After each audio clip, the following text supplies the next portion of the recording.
Ibu-ibu, bapak-bapak, saudara-saudari sedama sekalian, selamat pagi. Terimalah salam saya dalam dhamma. Namo Buddhaya.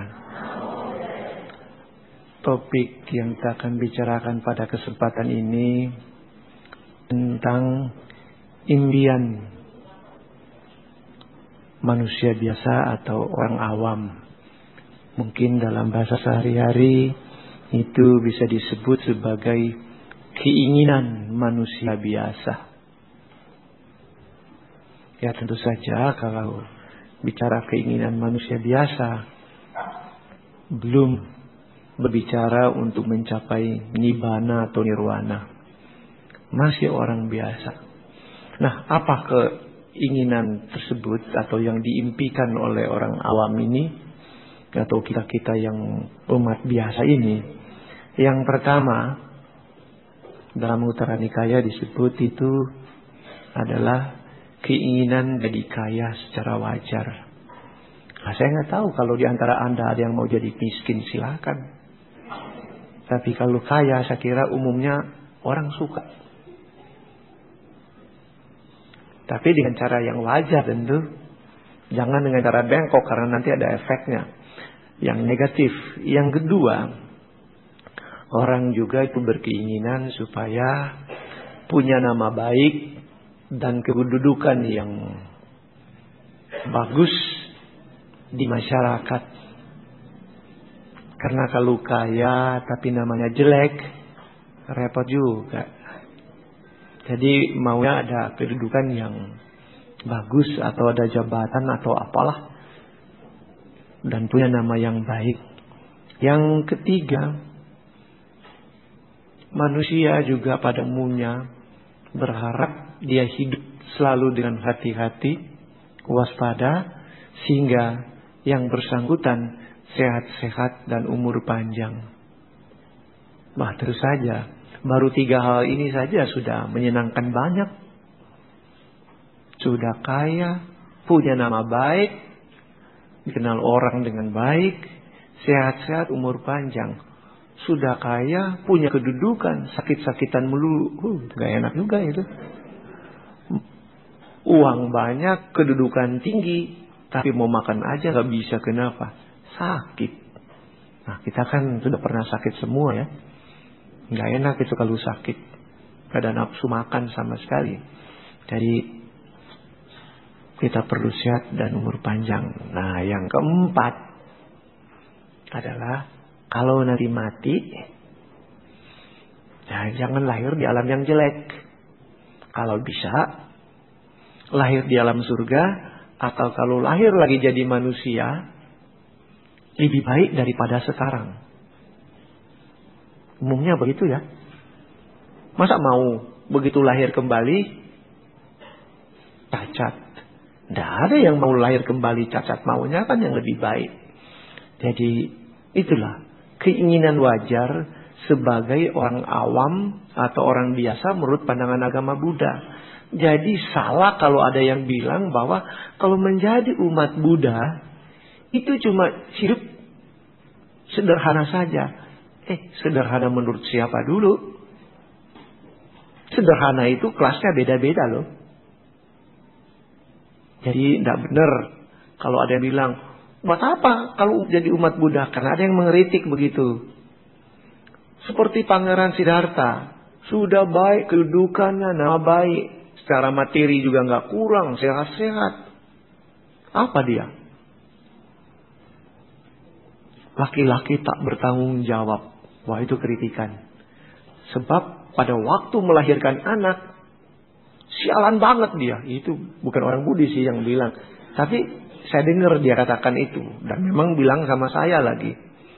Masa istri baru melahirkan anak, nggak ngomong apa-apa, nggak belai apa-apa sama dia. Bilang, aduh mama, sekarang kita jadi ibu dan papa ya.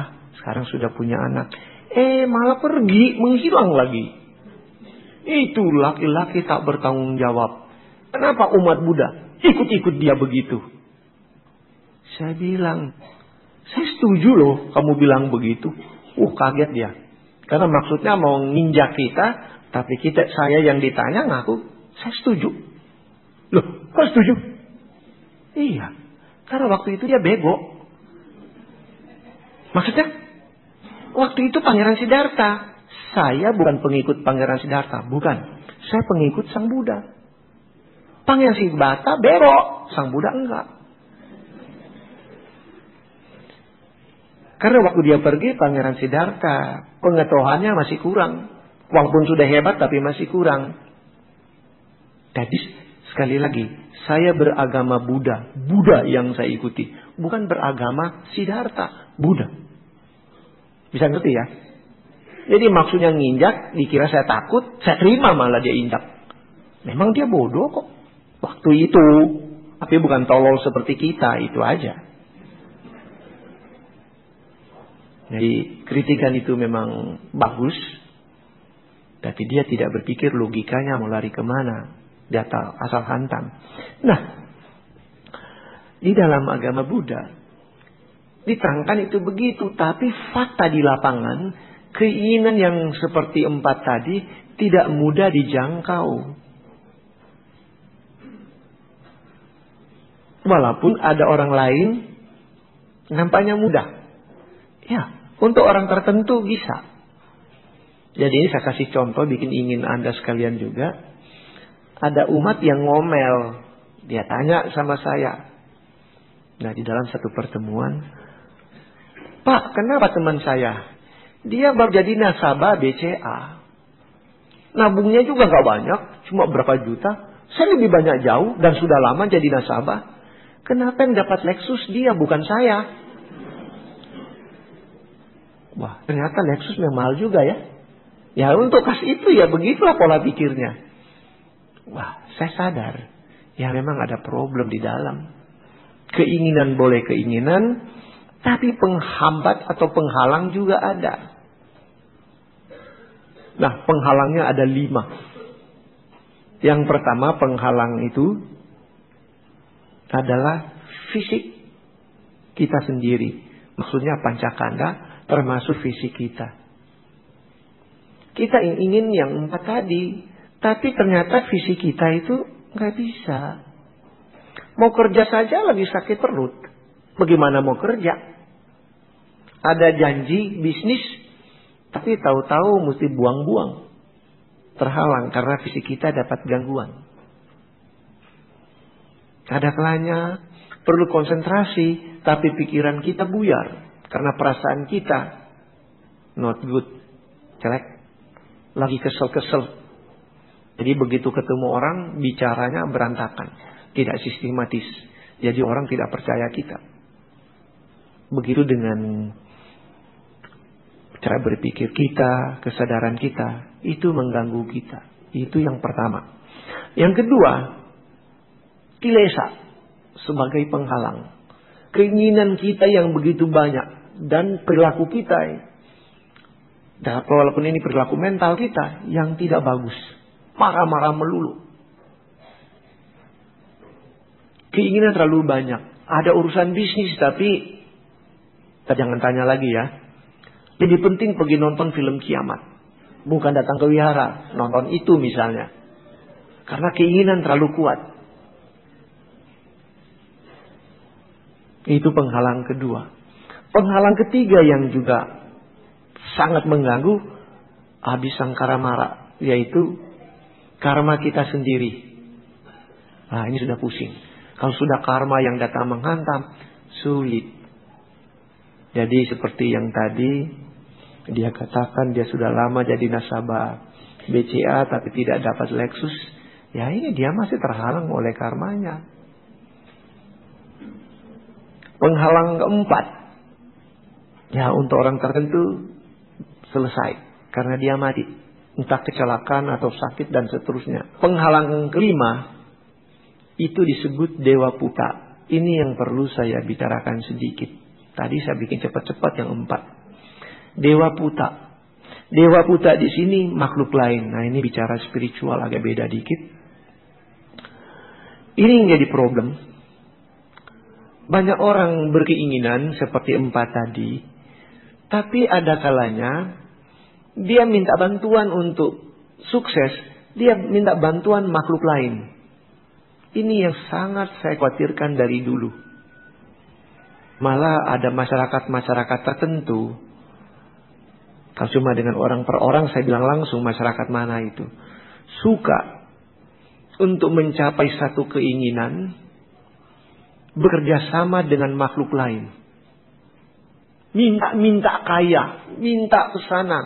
Atau kalau nggak bisa, minta bantuan makhluk lain. Mau punya suami atau punya istri, mau jadi kaya, ya itu pakai makhluk lain. Kalau mau punya suami atau istri atau orang tertentu kita suka, kita pelet aja dia. Pelet-peletin. Ada itu memang di masyarakat kita. Atau nggak suka orang itu, kita santet aja dia biar dia mampus sekaligus. Oh, mengerikan.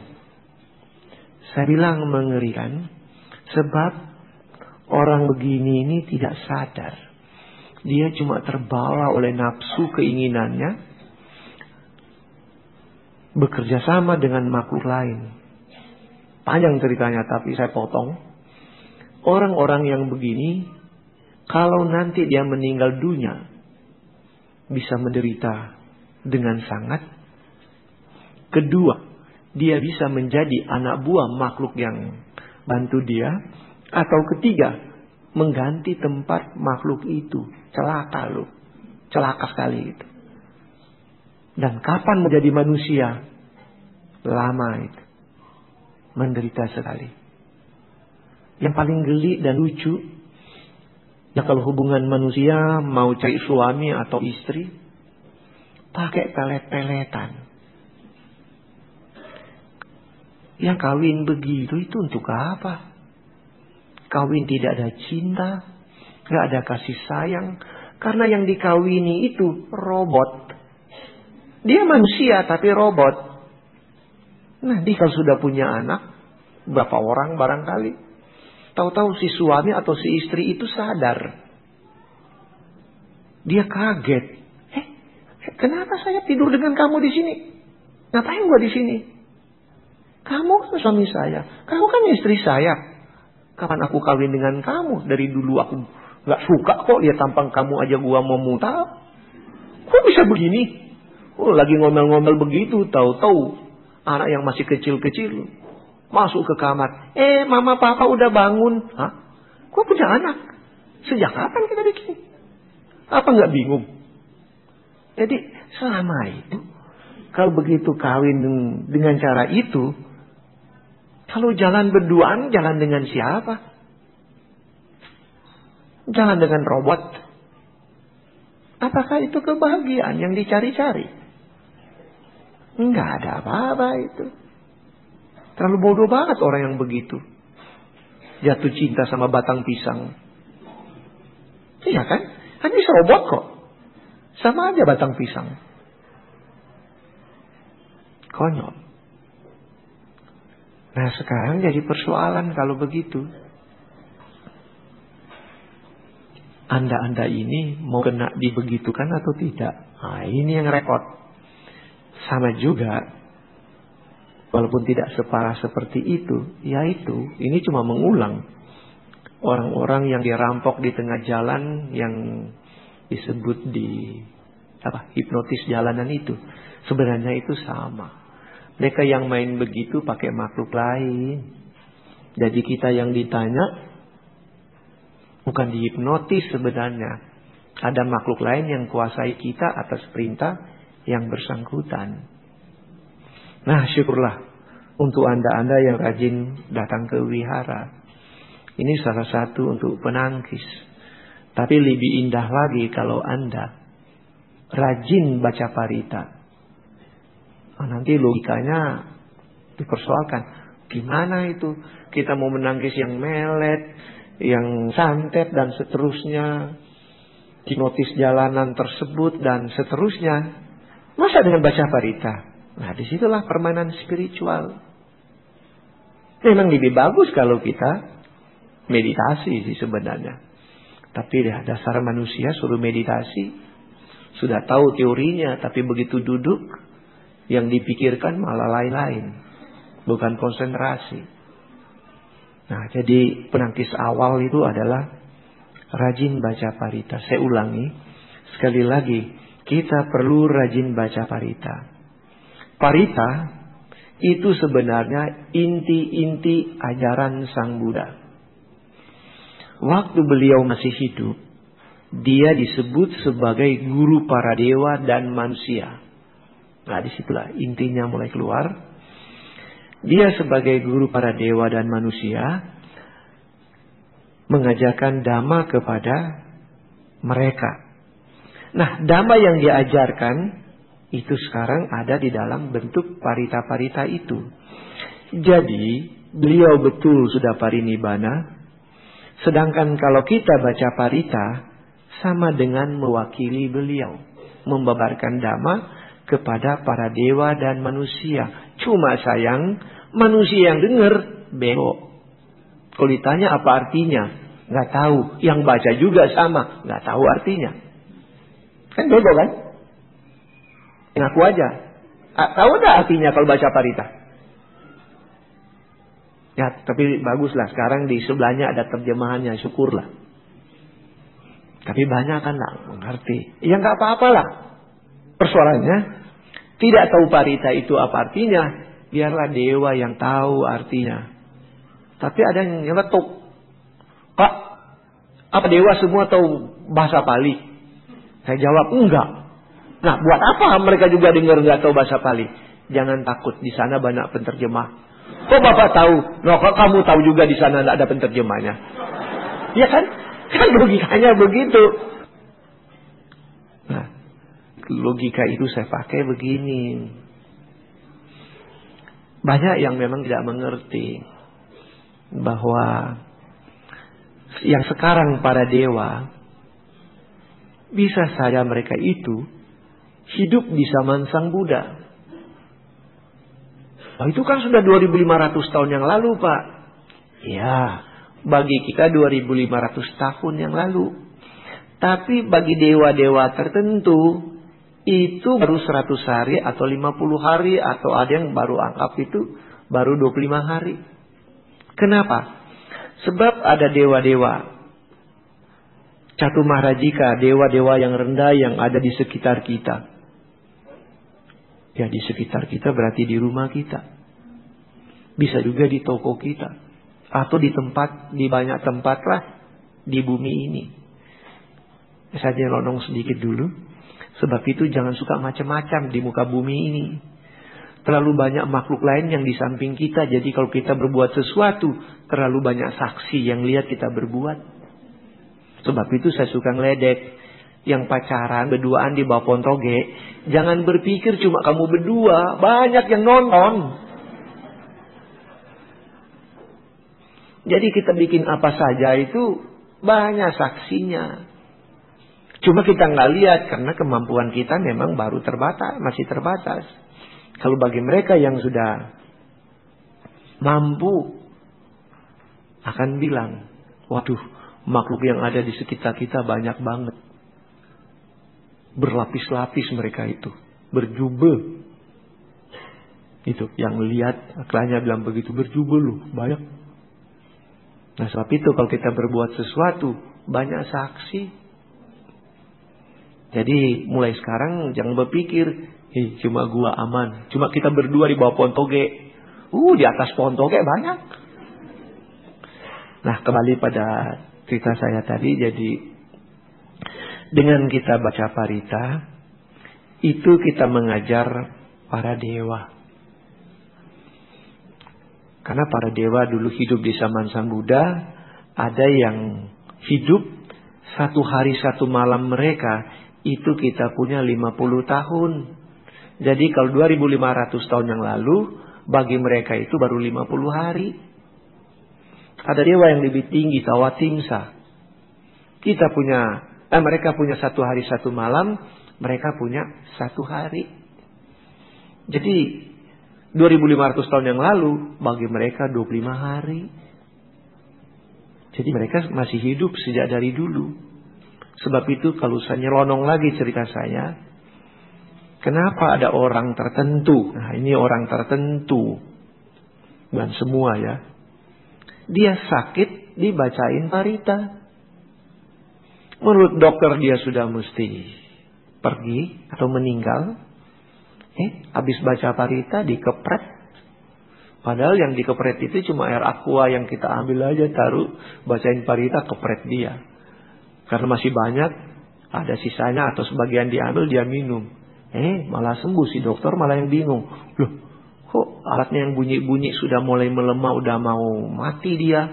Kok sekarang jadi seperti biasa lagi? Tadi dikasih minum apa tadi? Loh, dokter kan lihat dikasih aqua. Sampai aqua itu dimintain izin. Saya pergi cek dulu ya. Rupanya dia bawa ke lab, laboratorium. Nggak lama dia balik. Aqua ya? Ya memang aqua, siapa yang bilang bukan? Nah, kenapa sembuh? Ya itulah. Tapi bukan semua. Nanti semua baca parita nggak sembuh, saya dimaki-maki. Karena bermain juga. Jadi bagi dewa tertentu, begitu dia dengar parita di situ, padahal baru 1 kali baca parita di rumah sakit, dia senang, berterima kasih. Nah, dia cari penyebabnya. Kenapa baru sekarang dengar parita? Oh, gara-gara biku atau ada umat yang diundang baca parita sini. Kenapa baru sekarang undang? Tuh gara-gara yang sakit itulah. Oh, yang sakit ini penyebabnya. Ya, sese nih. Dibantu dewa dia sembuh. Asal karmanya masih memungkinkan. Kalau karmanya juga sudah nggak mungkin, dewa juga sudah berduyun-duyun datang mau bantu, nggak bisa juga. Jadi karma juga penting ada. Jadi kembali pada cerita tadi, kalau kita rajin baca parita, kita itu nanti kemana-mana atau dimanapun kita berada, nah itu dewa yang dengar parita kita, mereka menganggap kita guru. Jadi guru dibela oleh murid. Kemanapun kita pergi, dikawal.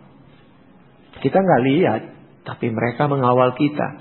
Jadi kalau nanti ada di jalan, ada orang yang mau hipnotis jalanan itu, atau mau santet, atau mau pelet, atau bagaimana, ingat, permainan yang seperti itu selalu menggunakan makhluk lain. Jadi yang mau pelet, yang mau santet, yang pakai ilmu gendam yang dibilang hipnotis tersebut pakai makhluk lain. Bisa asura atau bisa juga dewa bodoh. Dewa juga banyak yang bodoh loh. Jangan selalu pikir dewa itu pinter. Nah, ini dewa bodoh. Nanti dewa itu berhadapan dengan dewa pinter. Si dewa bodoh diperalat. Bisa. Karena sama saja. Sebenarnya jadi dewa itu sudah punya karma baik. Jadi dewa. Sama juga dengan orang. Sudah kaya, berarti karma baik. Tapi banyak juga kan orang kaya bodoh kan.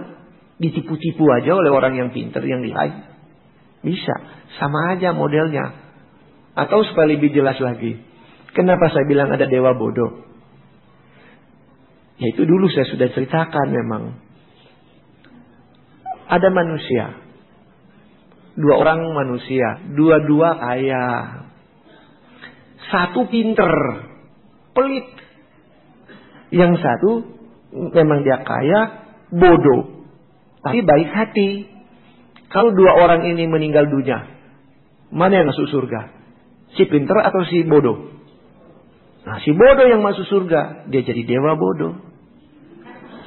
Tapi dasar bodoh kok, tapi masuk surga.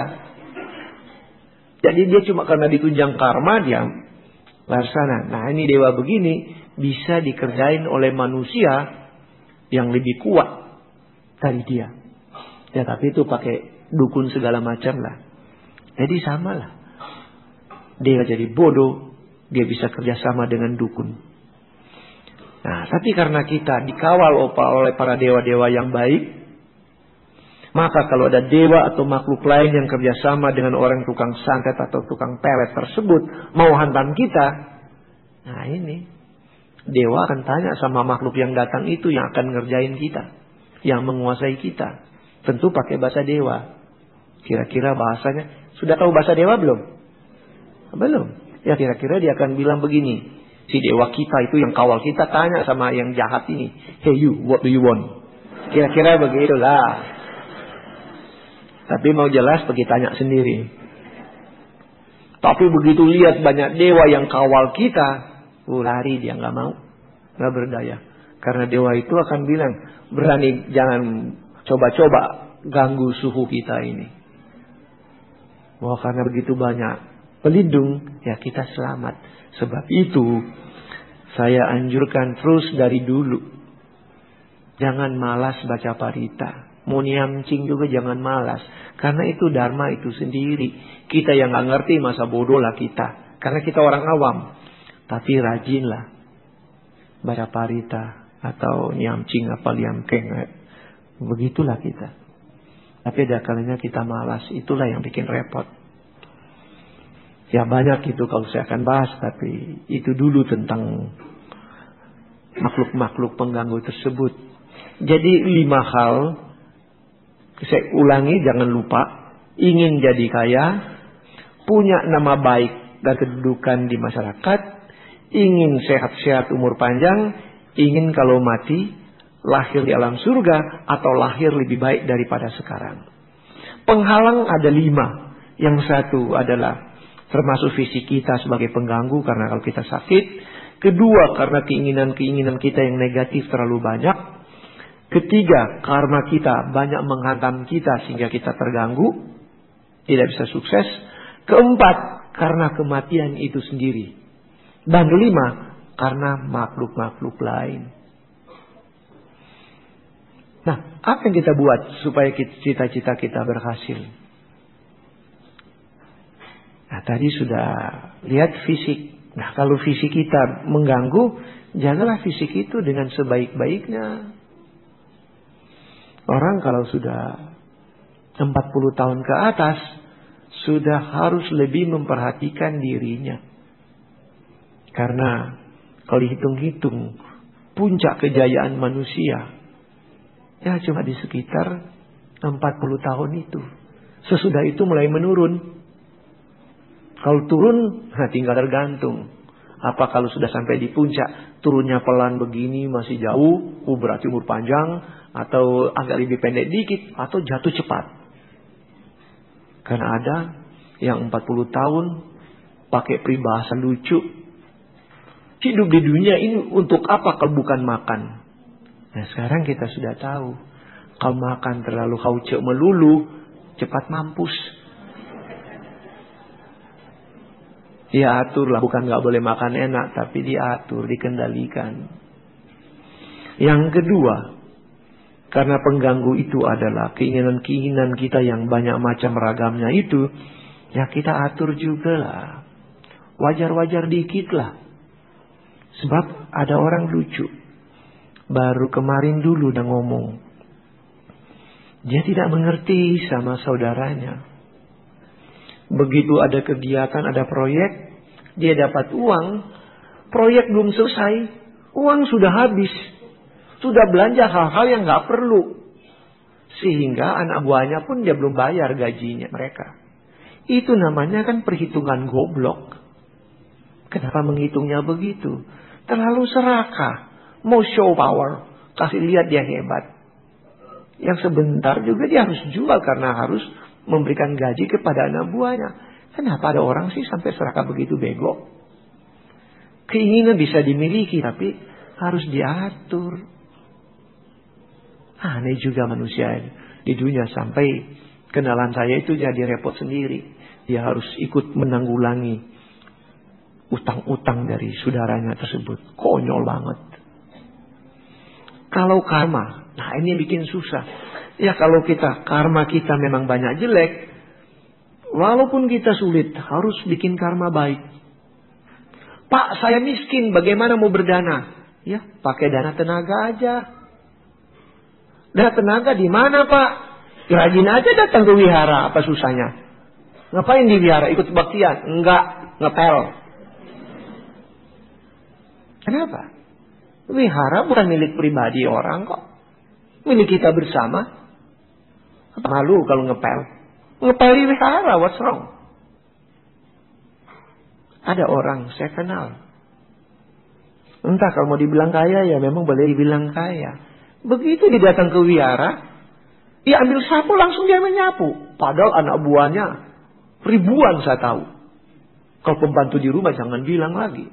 Tapi kalau dia sudah di wihara, dia bilang wihara ini kan kita punya semua. Kalau saya nyapu di rumah ya banyak pembantu, saya nggak pernah pegang sapu. Kalau di sini saya pegang sapu, ya biasa aja. Ya langsung kerjakan. Ya malu. Saya bilang ya memang harus begitu pola pikir kita. Wihara bukan milik pribadi orang.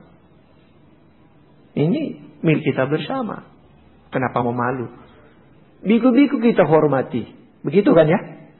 Bantai-bantai kan kita hormati. Tahu nggak kalau bantai-bantai itu di wihara? Kalau di sini nggak kelihatan. Tapi kalau di wihara-wihara tertentu yang besar, apa kerja mereka antara lain? Nyapu. Biku juga nyapu. Wihara diapel. Memang kita bisa ngeledek. Bantai daripada lari-lari olahraga lucu kan bantai. Kalau ngepel kan olahraga paling sehat ya bantai. Ya benar juga memang begitu. Nah ada yang lihat kalau di wihara kita kerjakan. Sebab itu kalau ada yang buang sampah di wihara sembarangan. Itu manusia paling konyol gitu. Jadi kita bikin karma baik. Tidak mampu secara materi dengan tenaga. Masih banyak yang kita bisa buat. Saya tidak malu. Gak ada kalanya saya ke kantor dulu tuh pakai dasi segala. Ada perlu saya pergi ke tempat tertentu jalan. Ada mobil mogok di depan saya. Saya gak kenal yang punya siapa. Tapi saya tahu, saya merasakan. Kalau mobil mogok sendirian di dalam. Mau dorong kebingungan. Nah. Istilahnya being there. Karena saya ada di situ. Saya dorong apa salahnya ya. Bikin senang orang yang punya mobil itu. Toh gak dorong jauh. Sudah minggir sudah selesai. Dan dorong aja keringet. Ya biarin aja keringet dikit-dikit. What's wrong? Tolong orang kok. Atau ada ibu. Atau nenek. Atau kakek yang mau menyeberang jalan. Mereka ketakutan. Karena Jakarta itu terlalu ganas. Apa aja yang punya motor. Motor berseliweran begitu. Gak kasih jalan. Kenapa? Kalau motor berhenti, capek. Kakinya mesti turun, dia gak mau. Jadi tancap terus. Ya sudahlah. Si nenek, saya pegang atau peluk dia. Ayo nek. Ya terus terang, ada kalanya saya sudah menyeberang kok. Cuma begitu lihat, si oma ketinggalan. Saya gak lihat tadi. Saya balik. Jadi si oma pikir ini orang kok tukang bolak-balik di jalan. Saya dekati dia, saya bilang mau menyeberang. Dia bilang iya tapi kendaraan sudah dengan saya. Sudah cuma angkat tangan pegang oma. Nggak apa-apa lah. Pacaran di tengah hari kan. Saya cuma takut kalau dia sun saya. Itu aja yang saya takut. Nggak apa. Kalau dia cakep biarin dia nyebrang sendiri. Tapi kalau yang sudah tua, kasihan. Entah. Karena di otak saya masih suka terngiang kata-kata. Ada Bante yang bicara dulu, Bante Narada. Saya ingat. Dia bilang, kamu menyebarkan meta itu kepada siapa saja. Lihatlah, ibu-ibu yang tua itu bagaikan mama kamu sendiri. Jadi kalau mereka perlu ditolong, kamu tolong. Nah, bagi saya ingat ada kalanya kalau sudah muncul, saya tidak lupa kata-kata itu. Jadi itulah, saya sudah menyeberang, balik kanan gerak, kembali lagi nyebrang, bawa si nenek itu, supaya dia bisa menyeberang. Jadi adalahnya, si nenek bilang terima kasih, dia melongo, sampai saya bilang kenapa dalam hati, dia jatuh cinta. Tapi sudahlah, ya itu. Kalau kita tidak mampu untuk merubah karma kita dengan batas-batas itu, banyak kebajikan yang kita bisa buat. Nah, tadi saya katakan salah satu peringkang paling berat adalah kematian. Dulu saya sudah bahas di sini memang. Kenapa ada orang yang mati umur pendek, masih muda sudah meninggal? Kalau kita baca Culakama Vibhanga Sutta, jawaban di situ oleh Sang Buddha, kenapa orang mati cepat? Ya karena dia dulu killer, pembunuh. Jadi terus terang, saya tidak mau bela siapapun. Siapa saja yang usianya pendek di dunia ini, masih kecil sudah meninggal atau masih usia muda sudah meninggal, karena dia dulu itu pembunuh. Sebab itu dia berusia pendek. Jadi kalau kita hitung-hitung usia manusia atau usia harapan hidup manusia itu untuk orang Indonesia sekitar 63 atau 64 tahun. Di bawah itu sudah meninggal, berarti ada karma buruk yang menghantam. Sampai mati cepat. Nah, persoalannya sekarang, Anda sadar enggak bahwa Anda dulu pembunuh? Tahu atau tidak? Tidak tahu. Nah, mumpung juga tidak tahu dan mumpung sekarang belum mampus, kalau takut mati, banyaklah berbuat kebajikan. Siapa tahu cerita kiamat itu jadi, Anda tidak mati, biar aku yang mati. Nah, untuk itu harus berbuat sesuatu. Bukan cuma bilang nggak mau mati, lalu diam-diam. Nggak bisa. Mumpung masih ada waktu, banyaklah berbuat kebajikan dengan cara menyelamatkan makhluk lain. Apakah binatang yang diselamatkan tidak dibunuh? Atau orang yang sakit sudah mau mati kita tolong, dia ke rumah sakit, atau kita donor darah kepadanya, atau kita bantu dia beli obat dan seterusnya. Dalam batas-batas kemampuan kita. Kalau sendiri nggak mampu, ya rame-rame dengan teman lain. Itu cara untuk memperpanjang usia. Itu spesifik. Jadi bukan cuma berdana biasa, tapi dana kehidupan. Nah, itu kita bisa buat. Kalau nggak punya uang, mau donor darah, ya boleh kasih darah aja. Ambil 250-350 cc masih hidup kok. Malah lebih sehat itu nanti.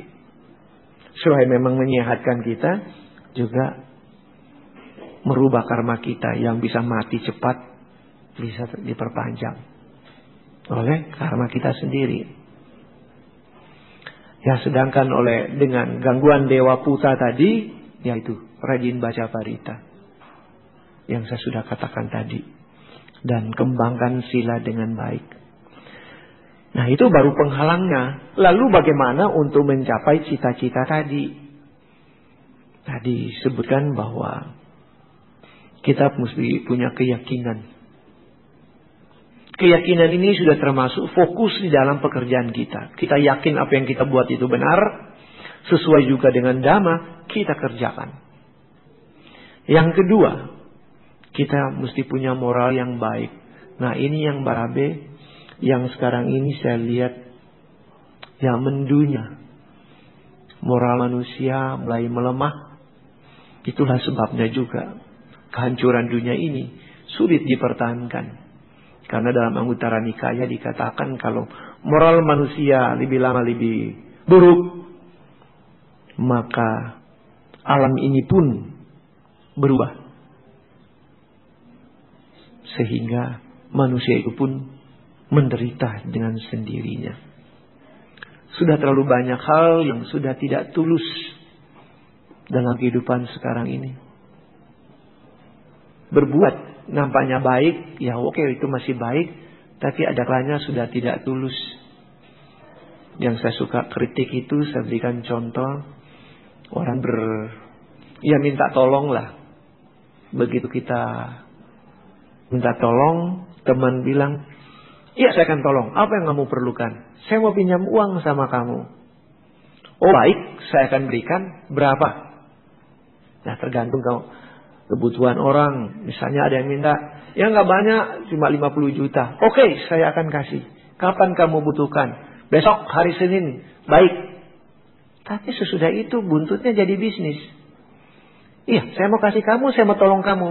Tapi kamu berani kasih bunga berapa? Nah, sudah jadi lain ceritanya. Sudah jadi bank gelap. Secara hukum itu namanya bank gelap itu. Kalau ada masalah itu, kita kasih pinjam bisa ditangkap itu. Bank gelap. Karena ada kasus yang saya tahu. Padahal dulu kalau orang pinjam 1 kembali 1. Sekarang sudah jadi lain. Jadi ketulusan sebagai teman, Sekarang sudah berbunga-bunga, jadi lain ya. Nah, trennya sudah jalan. Begitu juga di masyarakat. Korupsi kecil-kecilan sudah dianggap biasa. Itu mah sudah wajar, sudah normal sekarang. Loh, kok jadi normal? Jadi pemantauan kita tentang moral itu sudah jadi lain, sudah jadi beda. Atau yang lucu-lucu. Orang tua sekarang ada kalanya sudah mulai melongo, tapi belum mengumum sih, tapi sudah mulai muncul. Si anak bersama mama dan papanya, ya anak laki-laki aja misalnya, atau anak perempuan juga sama. Ada di mall lagi jalan sama-sama cerita-cerita. Ketemu teman, ternyata itu pacar dari si anak. Ketemu nggak mau pegang, langsung peluk cium. Hai. Dulu, ya bukan mesti kembali ke zaman behula itu.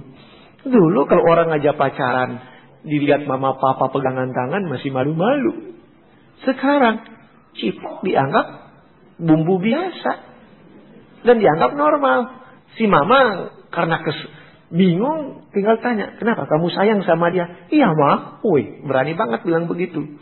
Dulu anak-anak malu, sekarang dianggap itu biasa. Ya karena film, internet dan segala macam terlalu maju kali, televisi terlalu maju.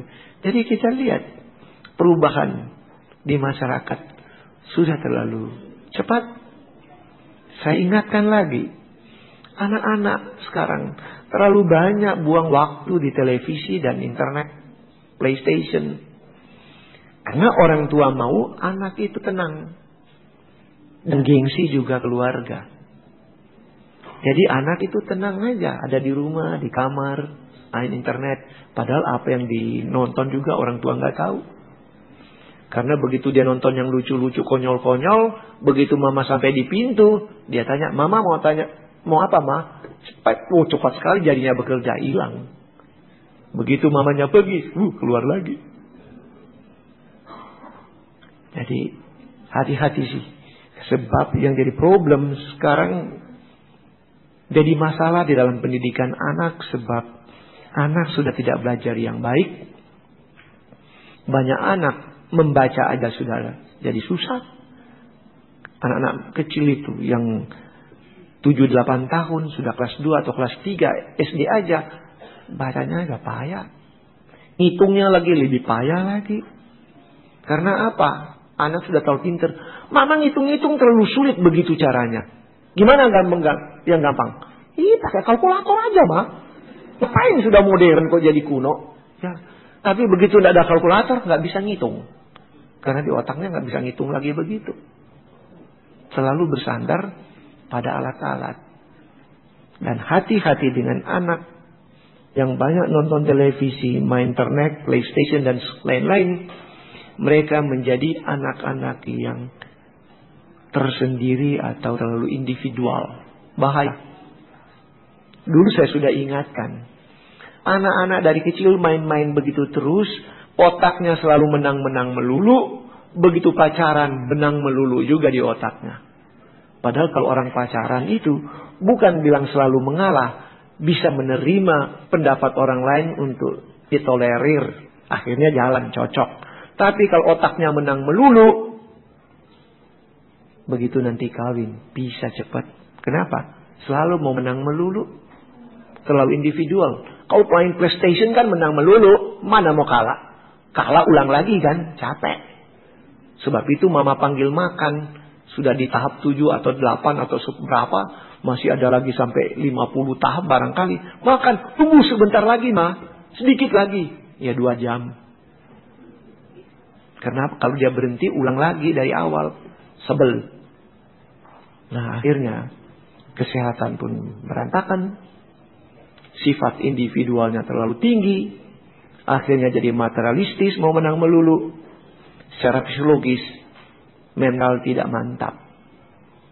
Nanti lihat kalau anak sudah besar, Anda akan menyesal. Tapi kalau itu sudah terlambat, itulah risikonya. Jadi kembali pada usaha tadi, jadi kita mesti punya moral yang kuat. Nah, karena hidup itu harus berbuat kebajikan, kita mulai juga banyak berbuat jasa kepada orang lain, menolong orang lain. Kata-kata umum kita bilang bisa berdana ya. Tapi sebenarnya kalau orang berdana itu bukan sasarannya. Orang berbuat baik, ya tujuannya, awas ini bahasa tajam, tujuannya berdana. Tapi sasarannya bukan berdana itu. Bikin bahagia orang, bukan ke orang lain sasarannya. Sasarannya adalah diri kita. Belajar melepaskan. Karena kalau orang terlalu kukuh dengan materinya, tidak biasa melepaskan, nanti ada orang yang meninggal, bagi dia sulit menerima. Tidak bisa melepaskan. Atau ada apa-apa yang terjadi, sampai seolah-olah dia rugi berat. Tapi kalau dia biasa belajar melepaskan, ya udah wajar lah. Kalau orang mati memang begitu. Kenapa? Dia sudah melatih berdana. Miliknya dia berikan kepada orang lain. Jadi tujuan, apa itu sasaran, bukan lagi tujuan. Sasaran berdana bukan berbuat baik. Bukan cuma itu. Tapi ingat, itu latihan mental untuk melepaskan. Untuk membebaskan diri kita dari kemelekatan-kemelekatan yang banyak. Itu yang kita latih. Tapi banyak orang pikir cuma berbuat jasa. Ya, jasa itu baik, bisa memperbaiki karma. Tapi bagi orang yang bisa melatih diri untuk melepaskan, itu lebih baik. Karena dengan begitu, penyesalan di dalam banyak hal bisa diatasi dengan cepat.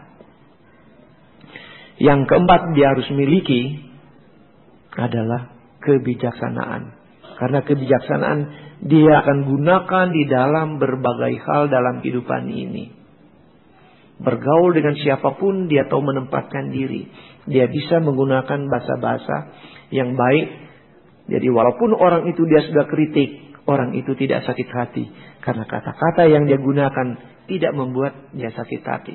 Dia tahu menggunakan kata-kata yang pas, yang cocok. Sehingga orang lain yang dikritik mau menerima itu secara wajar.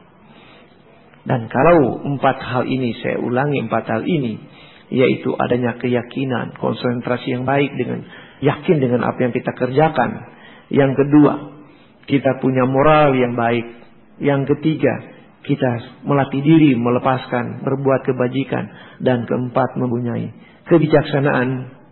Nah, itulah yang akan membantu kita mencapai cita-cita yang kita inginkan. Asal yang di tengah tadi mampu menekan 5 pengganggu yang saya sebutkan tadi. Ya, mudah-mudahan apa yang saya uraikan ini menambah wawasan Anda. Dan kalau di antara Anda nanti ada yang kurang jelas dengan apa yang saya katakan, ya silakan kita bincangkan sejenak. Karena waktu untuk berdiskusi diberikan, tapi saya juga diberikan batasan waktu. Karena ternyata sesudah kebaktian ada banyak acara lain yang akan berlangsung di tempat yang sama ini. Sekian dulu. Mudah-mudahan bermanfaat. Namo Buddhaya. Namo Buddhaya, Pak War. Saya mau tanya, kalau kita lagi kadang-kadang saya lagi baca parita kan biasanya kita merem ya Pak War. Tapi nggak kenapa kalau kadang kurang konsentrasi, apa boleh nggak kita buka mata supaya lebih konsentrasi begitu? Terima kasih. Ya, kalau kita baca parita biasanya merem lalu sekarang mau buka mata supaya bisa konsentrasi. Maksudnya begitu. Ya silakan aja. Kalau orang lain kan belum hafal, kan dia baca. Nah kalau dia baca masa merem? Pasti buka mata. Pada prinsipnya kan kita baca itu otomatis terkonsentrasi juga pikiran kita. Yang repot sudah buka mata, pikirannya masih ingat bisnis. Nah itu yang kacau. Yang paling celaka baca parita itu kalau rame-rame. Kalau sendirian biasanya tuh harus terkonsentrasi. Karena saya sendiri kalau pikiran saya tidak terkonsentrasi, bisa tahu-tahu lupa. Tadi sampai di mana itu? Padahal saya sudah hafal itu. Saya start lagi ulang dari awal lagi. Padahal saya hafal. Nah yang paling jelek itu kalau rame-rame. Karena kita sudah terbiasa dengan lagu parita itu, jadi begitu kita dan hafal, ada kalanya teman sudah baca parita, pikiran kita nyelonong kemana-mana. Tapi kalau balik lagi bisa karena memang hafal dan lagu itu kita tahu, jadi jalan terus. Nah, memang latihan paling bagus kalau baca parita sendiri. Berani nyelonong berpikir yang lain, pasti mandek lupa. Nah, kalau baca berarti ngelantur yang dibaca. Lompat-lompat entah kemana kalau begitu. Jadi mau baca parita buka mata ya silakan aja lah. Nah, ini sudah ada berapa pertanyaan yang diajukan. Yang pertama, mengapa Biku Moggallana dapat mencapai tingkat kesucian batin arhat? Padahal dalam kehidupan lampau beliau pernah membunuh orang tuanya. Oh, itu lampau yang sudah lama sekali. Dan setelah dia membunuh orang tuanya karena begonya waktu itu, dia meninggal dunia, terlahir di alam yang jelek. Ya, dalam bahasa Buddhis dibilang alam neraka. Cukup lama dia menderita di sana. Sudah lama menderita, baru lahir-lahir lagi jadi manusia. Dan setelah banyak lahiran, akhirnya dia lahir kembali menjadi Moggallana. Dan sebelum dia bertemu dengan Sang Buddha, dia sudah sebagai seorang pertapa yang sudah cukup lama. Bersama-sama dengan Sariputta waktu itu. Jadi begitulah. Setelah dia lama melatih diri, akhirnya bertemu dengan Sang Buddha. Sariputta lebih dulu baru kasih tahu Moggallana. Nah, begitu dia belajar dari Sang Buddha, dia bisa jadi arahat. Tapi kalau seseorang dalam kehidupannya, misalnya kehidupan sekarang membunuh orang tua lalu belajar dhamma, tidak mungkin dia akan mencapai tingkat kesucian. Tidak mungkin. Meditasi pun akan berantakan. Sebab begitu dia mulai berusaha konsentrasi, di dalam komentar disebutkan api neraka malah yang dia lihat, yang menyambar-nyambar di wajahnya. Maka dia akhirnya malah ketakutan. Kalau sudah membunuh mama atau papa dalam kehidupan ini misalnya. Jadi memang membunuh orang tua merupakan perbuatan yang paling jelek dalam pandangan agama Buddha. Jadi kalau sampai Anda marah sama orang tua, karena orang tua keterlaluan misalnya, jangan coba-coba bunuh orang tua. Lebih baik pergi aja lah. Kalau perlu kamu lebih baik mati di tangan orang tua daripada bunuh orang tua. Itu sikap seorang Buddhis. Karena kalau membunuh orang tua, jeleknya itu terlalu lama. Menderita banget tuh nanti. Jadi lebih baik mati di tangan orang tua daripada kita membunuh orang tua. Kalau kita mati di orang tua, ya habis mati, ya sudah. Kita lahir di alam tertentu. Bisa juga lahir di alam surga malah. Tapi kalau berani bunuh mama atau papa dalam kehidupan itu, dia tidak akan pernah mencapai kesucian pada kehidupan itu. Malah langsung dia begitu mati, welcome to hell. Lama di alam penderitaan itu. Dan begitu nanti dari alam itu juga, dia lahir lagi bukan langsung jadi manusia, akan lahir jadi makhluk-makhluk yang sangat menderita. Sudah menderita sebagai makhluk lain, entah setan atau peta, atau jadi binatang, lama jadi begitu, berulang-ulang kali, baru nanti jadi manusia. Nah, itu terlalu susah.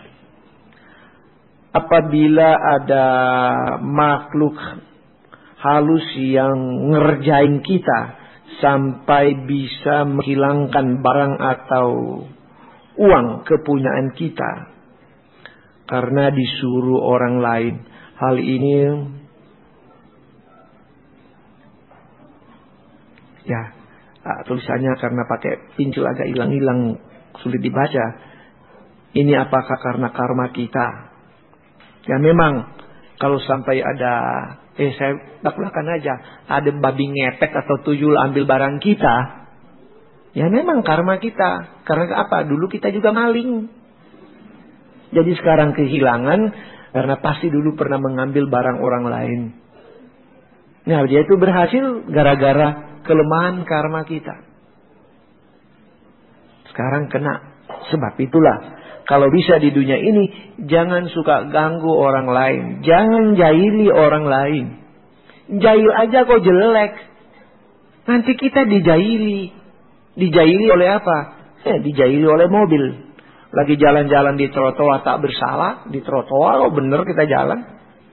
Tahu-tahu malah mobil datang, dia cium pinggul kita. Patah. Nah, rasain lu. Nah, nanti yang nabrak juga bilang, aku gak sengaja. Ya, aku minta maaf, gak sengaja. Ya maafin aja. Tapi kita udah patah. Bagaimana ibu-ibu, bapak-bapak? Saya tak mau menjadi kejam ya.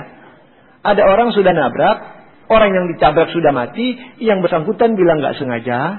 Memang benar dia gak sengaja sesungguhnya. Tapi mati saudara kita itu. Dia cuma minta maaf. Beres ya? Gimana itu? Memang dia gak sengaja sih. Tapi mati. Lalu dia bilang minta maaf. Kalau saya masih bilang saya maafkan. Tapi tolong bantu saya urus ini. Saya kira itu make sense karena kelalaiannya dia kan. Mau benci gak ada gunanya memang. Mau marahin gak ada gunanya. Ya sudahlah. Karena kelalaian Anda ini jadi begini. Mau maki-maki dia, mau gebukin dia juga gak ada gunanya. Memang jujur dia bilang aku tak sengaja. Ya memang Anda gak sengaja. Cuma saudara saya mati. Nanti kamu juga ketabrakan orang bilang begitu, kamu setuju gak? Coba dipikirin. Nah ini ada pernyataan yang menarik. Lebih baik mengalahkan diri sendiri daripada mengalahkan 1000 pasukan. Ya karena memang Sang Buddha katakan orang yang dikatakan sebagai pahlawan adalah orang yang mengalahkan diri sendiri. Bukan karena dia mengalahkan ribuan musuh. Ya itu dimaksudkan bahwa sebenarnya musuh kita yang paling hebat adalah nafsu-nafsu keinginan kita. Bukan apa-apa. Atau ini saya kasih satu pandangan begini ya. Kita hidup di dunia ini terlalu banyak macam yang kita maui. Keinginan kita begitu hebat. Keterikatan kita pada sesuatu itu begitu juga hebat. Sampai pada usia sekarang. Ini saya suruh berpikir ini. Coba Anda pikirkan. Semua apa yang Anda alami tersebut. Termasuk. Punya papa. Punya mama. Punya anak. Punya suami. Punya istri. Punya teman. Punya kekayaan. Dan segala-segala sesuatu itu. Dan Anda sekarang ada di sini. Betul barang-barang itu semua yang saya sebutkan. Bisa saja ada di luar ruangan ini. Tapi sesungguhnya bagi Anda itu sekarang. Itu apa sih sebenarnya itu? Mungkin belum ngerti maksud saya ya. Saya bikin itu lebih khusus. Karena bagi saya sebenarnya setiap saat itu saat kematian. Nah, anggap aja kita sudah di tempat tidur di rumah sakit sudah mau mati. Begitu aja kasarnya. Maka segala sesuatu yang pernah kita alami itu cuma jadi kesan tok, nggak ada apa-apa. Cuma jadi kesan, cuma jadi pengalaman. Mau istri kayak mau suami, anak dan semuanya nanti cuma lihat, oh itu istri saya tuh itu suami saya, itu anak saya. Cuma pengalaman saja. Atau kalau mereka sudah mati, ya cuma kenangan tok, nggak ada apa-apanya. Saya tanya dulu ya. Siapa yang sudah nonton film 2012 ini? Kiamat. Sudah. Berapa banyak yang sudah nonton? Nggak usah malu. Nah sudah cukup. Coba lihat. Diteriakin oleh si mantan suami. Supaya mantan istrinya dan anak-anak keluar dari rumah. Begitu juga dengan si suami sekarang itu yang jadi pilot itulah. Yang akhirnya mati juga dalam cerita itu. Belakangan. Begitu mereka keluar. Apa yang terjadi dengan rumah mereka? Ambruk kan? Jadi apa yang kita cari capek-capek semua itu cuma seperti itu nanti. Bukan berarti maksud saya Anda yang kaya buang aja duit itu. Bukan itu juga, bukan. Bukan begitu. Tapi kita lihat apa yang kita cari dan semua itu ada. Akhirnya cuma segitu. Syukur yang selamat, tapi yang begitu banyak yang mati. Ya mati, selesai. Tinggal kenangan aja semua. Itu, teman-teman saya mati semua. Ya tinggal bilang teman-teman. Dulu. Barang-barang yang dimiliki. Akhirnya mereka lari. Modalnya apa yang dibawa? Ya? Ya tinggal baju di badan. Gak ada apa-apa lagi kan? Nggak ada apa-apa. Nah ini cuma bayangan untuk berpikir. Jadi apa semua yang kita nanti miliki itu, apapun itu termasuk baju yang lengket di badan kita, itu nanti cuma jadi kenangan. Sebelum mati, begitu mati, the end of story. Ya coba pikir baik-baik. Capek-capek cari, sampai mau mampus cari. Tahu-tahu begitu hancur. Ya di depan mata. Selesai. Terakhir sekali hidup manusia memang. Ya ada sesungguhnya. Ya itulah. Tinggal kenangan saja. Jadi baguslah. Kalau Anda sudah mau mati, ingat lagunya siapa? Titik Sandora. Sepanjang jalan kenangan. Cuma begitu aja nanti. Tidak ada yang lebih daripada itu.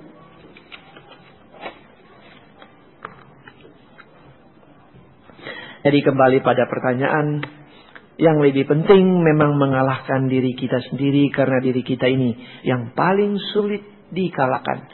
Contoh, disuruh cuma memeditasi, disuruh cuma memperhatikan napas masuk, napas keluar. Nggak usah lama-lama, 10 menit aja. 10 menit pendek. Dengan syarat tidak boleh pikir yang lain. Luar biasa susahnya. 2-3 menit pertama, oke. Tapi begitu lagi tarik nafas keluar, mulai pikiran lompat-lompat entah kemana dengan cepat. Apalagi kalau telinga dengar suara. Malam-malam meditasi, tarik nafas, keluar nafas. Tahu-tahu di kejauhan kedengaran tek, nasi goreng. Wah, sudah mulai begitu. Kacau lah. Atau yang dengar cuma suara motor. Langsung memikir. Dulu waktu saya naik motor. Akhirnya boncengan. Kita pergi di bawah pohon toge. Asik. Tapi meditasi kok mikir di bawah pohon toge. Lu ngelamun ya? Cepat. Otak kita cepat sekali melompat-lompat. Nah itulah sebabnya dikatakan mengalahkan diri sendiri lebih hebat daripada mengalahkan ribuan musuh. Memang ini sulit diterapkan, sebab itu harus dilatih. Bukan seperti makan garam langsung asin rasanya. Harus berjuang. Nah ini ada pertanyaan seperti yang saya uraikan tadi. Jika kita pergi ke kelenteng atau ke wihara, ya sama aja. Dan diberi untuk penyembuhan. Jika kita sakit. Untuk dagang dan juga untuk keselamatan. Apa baik atau tidak baik? Apakah juga termasuk minta bantuan makhluk lain? Nah ini dia kan. Kalau pergi Tiamhyo di kelenteng, daklanya kan minta macam-macam juga kan? Nah itu beda. Itu beda dengan yang saya maksudkan tadi. Yang minta-minta itu kerjasama dengan makhluk lain. Biasanya itu orang pergi ke dukun. Lalu, Mbah tolong saya Mbah. Saya sebel sama orang ini. Biar dia mampus Mbah. Mbah. Datang lagi ke orang lain. Mbah tolong saya Mbah. Orang ini aku suka. Luar biasa Mbah. Peletin dia Mbah. Biar dia jadi milikku.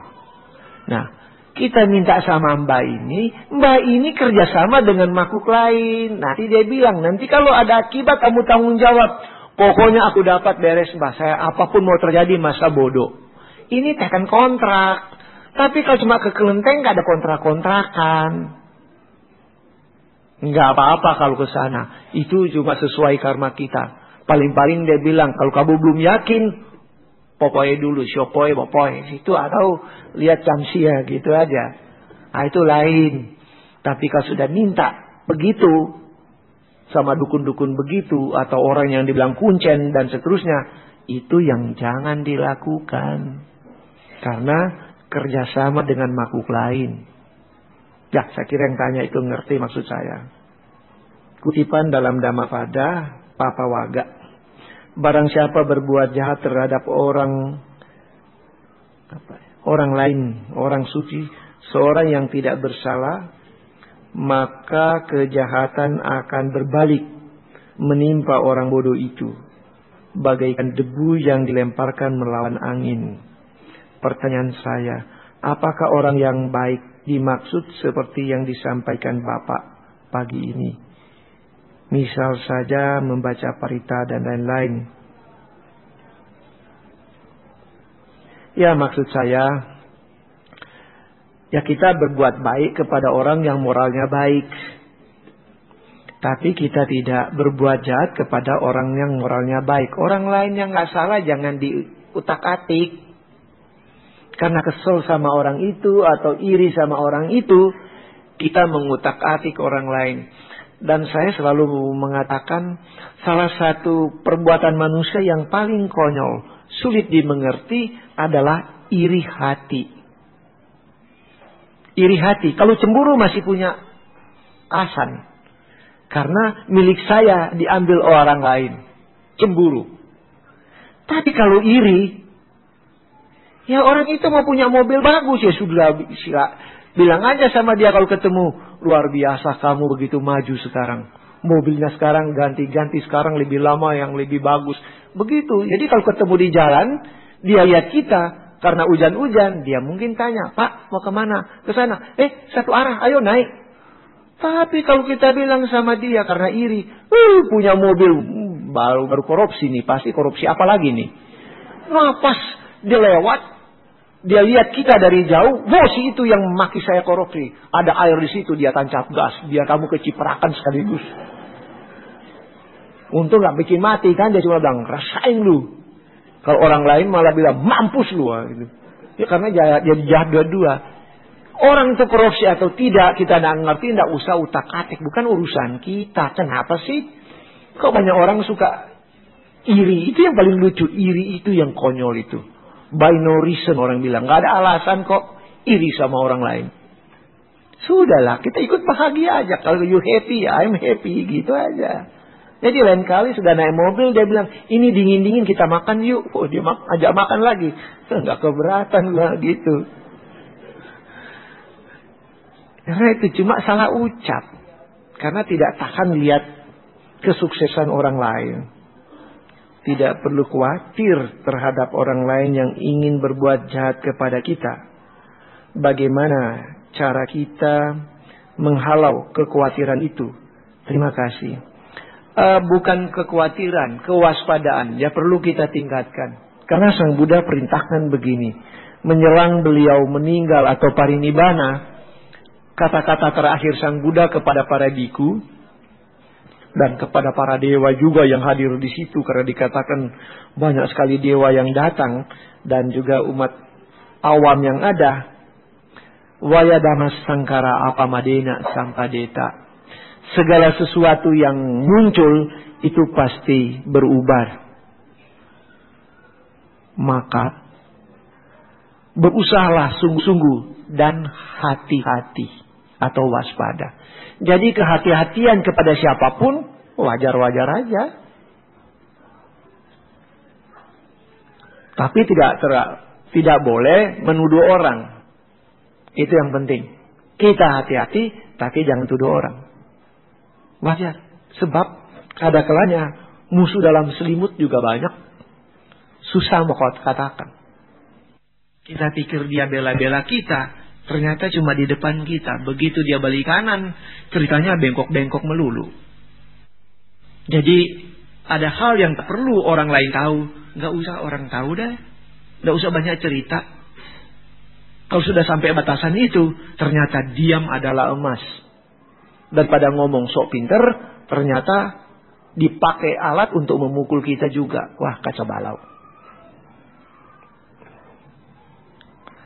Nah, ini ada pertanyaan bagus. Ada teknik merekayasa memasuki meditasi yang dalam, yaitu dengan menggunakan produk yang disebut brain sync meditatif atau sejenisnya. Apakah ini benar? apakah ini sesuai dharma? Kok gampang banget ya Roh? Nah, itulah pertanyaannya. Saya tidak tahu ini brain meditatif ini sebagai apa? Obat, semacam obat atau apa? Yang membuat pikiran jadi tenang, hati-hati. Jangan-jangan ini ada narkotikanya di dalam atau sejenisnya. Mesti dicek bener. Dan apakah itu meditasi? Meditasi kan mengembangkan kewaspadaan dan pengertian. Itu tujuan meditasi. Bukan cuma untuk supaya jadi tenang. Ya memang tenang, dengan narkotika bisa tenang. Saya punya teman, dia itu pernah celaka, kakinya patah, jadi kakinya digips. Dia katakan sama saya, aduh Pak Wawor, kalau kaki digips lalu tahu-tahu gatal, mau garuk bagaimana? Itu di dalam gips, mau garuk gipsnya. Mau masukkan tangan mana mungkin lewat paha mau masuk, nggak bisa. Kaki saya begini kok. Mau masukkan begini bagaimana? Nggak mungkin. Yang gatal misalnya di betisnya atau di atas lututnya. Gimana mau garuk? Aduh, paling nggak enak.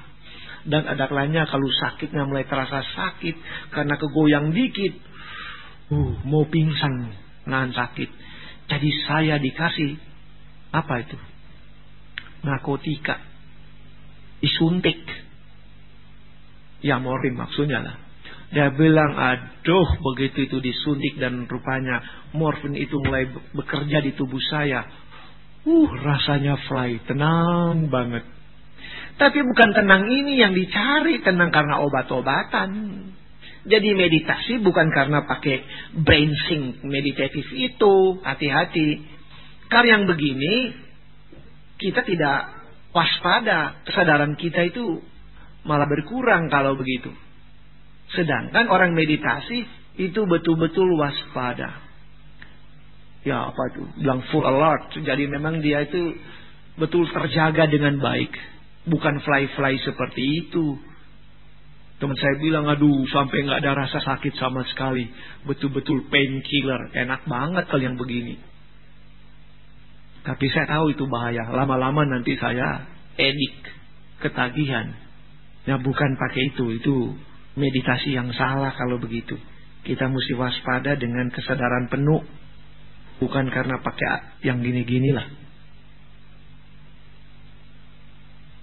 Wah ini tulisan mesti pakai bantuan. Oh, coba yuk. Mata saya sudah nggak bagus sih jadi. Jadi pertanyaannya, apakah umat Buddha maupun umat non-Buddha kalau sudah meninggal akan sama-sama masuk Nibbana? Enggak, no way. Umat Buddha juga kalau meninggal bukan langsung mencapai Nibbana. Kalau dia tidak meditasi, nggak bisa.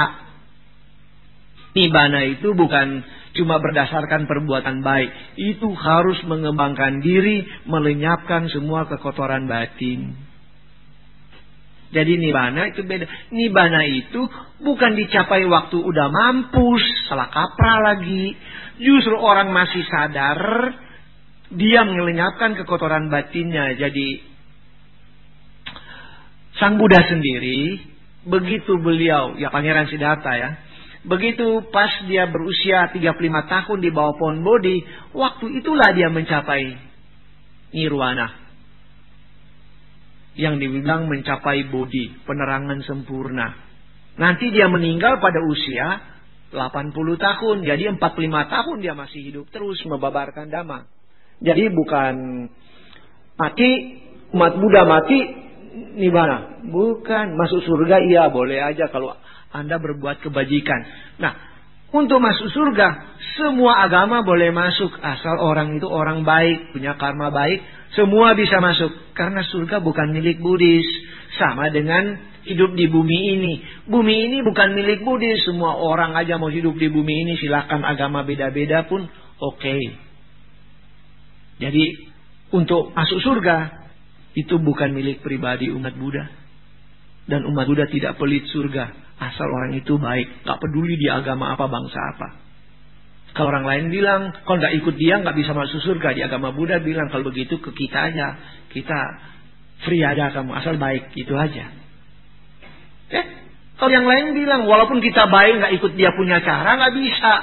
Di Buddhis nggak peduli, nggak usah ikut cara Buddhis, asal kita berbuat kebajikan, menolong orang, tidak benci orang, mengembangkan batin. Nggak usahlah mengembangkan batin susah-susah. Tadi kan sudah dibilang, orang bodoh asal baik hati masuk surga. Orang pintar pelit, nggak jadi masuk surga.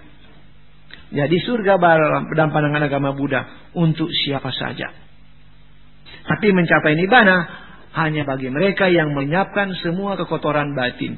Karena yang mencapai nibbana cuma para arahat, para Buddha, dan para Buddha.